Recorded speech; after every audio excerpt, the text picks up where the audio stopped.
네, 안녕하십니까. 기린쌤입니다. 오늘은 우리 생활이 생태계에 어떤 영향을 주는지에 대해서 선생님이랑 공부해 보도록 하겠습니다.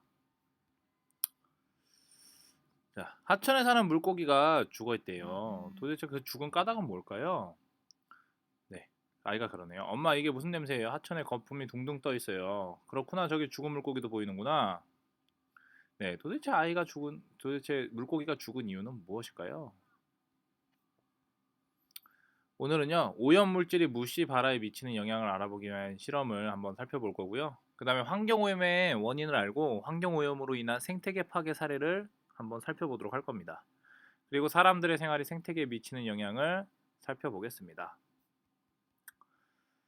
자, 오염물질이 무시 바다에 미치는 영향을 한번 보도록 할 건데요. 여러분들 영상은 건너뛰고 한번 우리가 여기 볼게요. 오염물질이 무시 바다에 어떤 영향을 주는지 실험을 통해 알아보자고 했죠. 실험을 어떻게 설계하는지 선생님이랑 한번 보도록 합시다. 네. 일단은 페트리 접시에 무씨를 각각 담으면 되겠죠. 그리고 그 위에 합성세제 용액과 묽은황산을 뿌리면 되는데 기간은 일주일 동안 관찰하는 거예요. 그리고 싹이 튼 무씨의 개수를 비교해 보는 겁니다. 그러면 이제 어떤 결과가 나타날지 예상해 볼까요? 합성세제 용액은요, 뭐 C 몇 개만 싹틀 것이고, 묽은 황산은 C는 싹트지 않을 것이고, 물은 C는 모두 싹틀 것이다. 이렇게 예상을 할 수 있겠죠? 네. 그러면 실제로는 어떻게 될까요? 네, 실제로는요,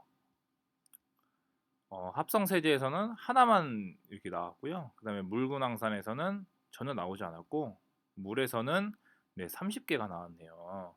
자, 이렇게 보니까 어때요, 여러분들? 세제나 황산 이런 것들이 얼마나 해로운지 알 수 있겠죠? 자, C가 싹 트는데 합성세제 용액과 묽은 황산이 어떤 영향을 주었을까요?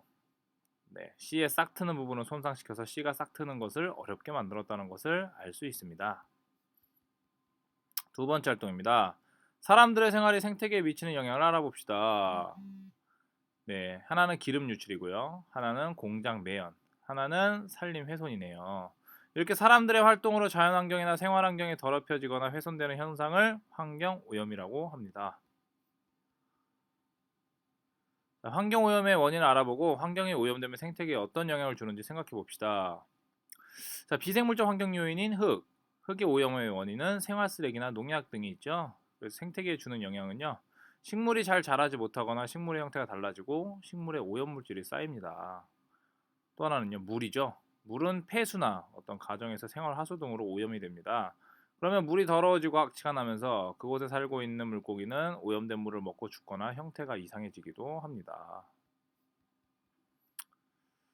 환경오염의 원인을 알아보고 환경이 오염되면 생태계에 어떤 영향을 주는지 생각해 봅시다. 네, 비생물적 환경 요인인 공기입니다. 공기는 배기가스나 매연 등에 의해서 오염이 되고요. 이렇게 오염된 공기 때문에 동물의 호흡기관에 이상이 생기거나 병이 걸리고요. 그 다음에 공기가 오염돼서 산성비가 내리면 토양이 산성화돼요. 그럼 식물이 잘 자라지 못하게 됩니다. 그리고 또 이산화탄소 등이 많이 배출되면 지구의 평균 온도가 높아져서 동식물의 서식지가 변하게 되죠. 네, 정리하기입니다. 사람들이 배출하는 오염물질은 생물이 자라는데 좋지 않은 영향을 줍니다. 사람들의 활동으로 자연환경이나 생활환경이 더럽혀지고 훼손되는 현상을 환경오염이라고 합니다. 이 밖에도 개발을 위한 무분별한 자연환경 훼손은 생물이 살아가는 삶의 터전을 빼앗고 생태계 평형을 깨뜨립니다. 네, 문제를 풀어보겠습니다. 첫 번째 문제. 다음 실험 결과를 통해 알 수 있는 사실로 옳은 것은 뭘까요? 정답은 4번이죠. 두 번째 문제입니다. 생태계가 파괴되는 원인으로 적당하지 않은 것은 정답은 3번이죠. 세 번째 문제. 다음과 같은 사람들의 활동으로 나타날 수 있는 결과를 써봅시다. 생태계가 파괴된다. 네. 동식물이 사는 터전이 사라진다. 오늘 또 여러분들 공부 열심히 하셨고요. 다음 시간에는 사람들이 생태계를 보존하고 복원하기 위해 어떤 노력을 하고 있는지에 대해서 살펴보도록 하겠습니다. 오늘도 수고하셨어요.